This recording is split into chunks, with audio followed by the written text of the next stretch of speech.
Et oui, revoilà enfin une nouvelle série de vidéos de cours de droit et je vais aborder cette fois le droit constitutionnel. Alors comme d'habitude, je le destine plutôt aux étudiants en droit, mais il est construit de telle façon qu'il ne soit pas trop chiant et facilement compréhensible par toute personne intéressée par le fonctionnement de nos institutions.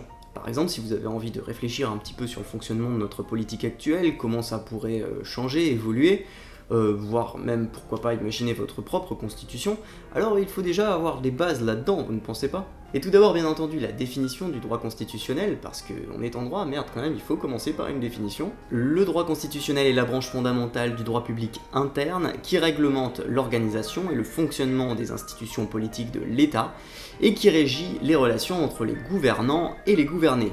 Marcel Prélot le définit comme l'ensemble des institutions grâce auxquelles le pouvoir s'établit, s'exerce ou se transmet dans l'État. Et les règles essentielles de ce droit figurent généralement dans un document que l'on appelle la Constitution. Le droit constitutionnel est donc le droit exercé par les autorités politiques de l'État. André Horioux disait qu'il s'agissait d'ailleurs de l'encadrement juridique des phénomènes politiques. Au XIXe siècle, cette discipline juridique s'appelait même le droit politique, jusqu'à la création de la première chaire universitaire de droit constitutionnel en 1834. Et ce, bien que le terme de droit constitutionnel soit apparu déjà au moment de la Révolution, mais avec un sens un peu différent.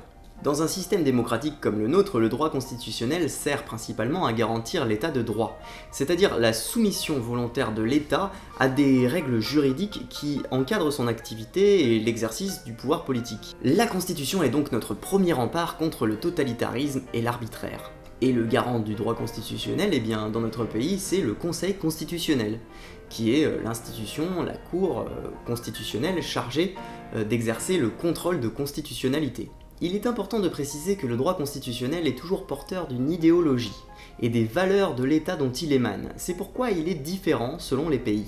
Et vous ne devez jamais oublier qu'il est l'héritage d'une histoire et d'une culture propre. Bon alors quelles sont les sources du droit constitutionnel ? Eh bien en fait elles sont de nature diverse, ce n'est pas que la Constitution du 4 octobre 1958. La jurisprudence du Conseil constitutionnel a considéré d'autres textes et principes comme ayant une valeur constitutionnelle. Et il les a incluses dans une sorte de compilation qu'on appelle le bloc de constitutionnalité. Ce concept de bloc de constitutionnalité est issu d'une décision du Conseil constitutionnel du 16 juillet 1971.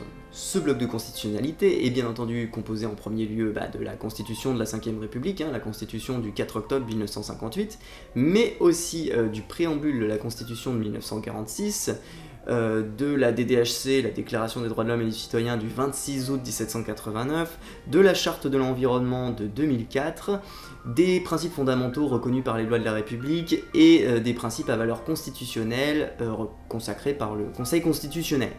Mais c'est quoi donc ces principes ? Les principes fondamentaux reconnus par les lois de la République sont appelés habituellement PFRLR par les juristes. Il y en a 11.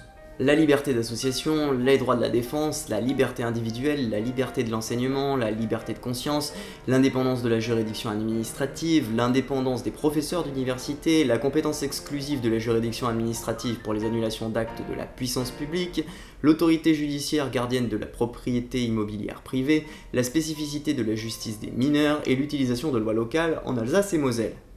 Et pour les principes à valeur constitutionnelle consacrés par le Conseil constitutionnel, il y a la continuité du service public et la liberté personnelle du salarié. Tous ces textes et tous ces principes ont donc une valeur constitutionnelle, au même titre que la Constitution. C'est-à-dire dans la hiérarchie des normes au-dessus des lois, et aucune loi ne peut aller à l'encontre de ces textes et principes qui sont énoncés dans le bloc de constitutionnalité, au risque d'être tout simplement annulés pour inconstitutionnalité devant le Conseil constitutionnel. Et voilà, c'est ici la fin de cette vidéo. Comme vous le voyez, nous commençons en douceur.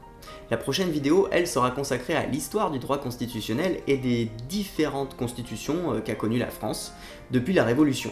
Et je vous assure que c'est pas si chiant que ça, et que c'est nécessaire pour comprendre d'où vient ce droit. Merci de votre attention et à bientôt, la séance est levée.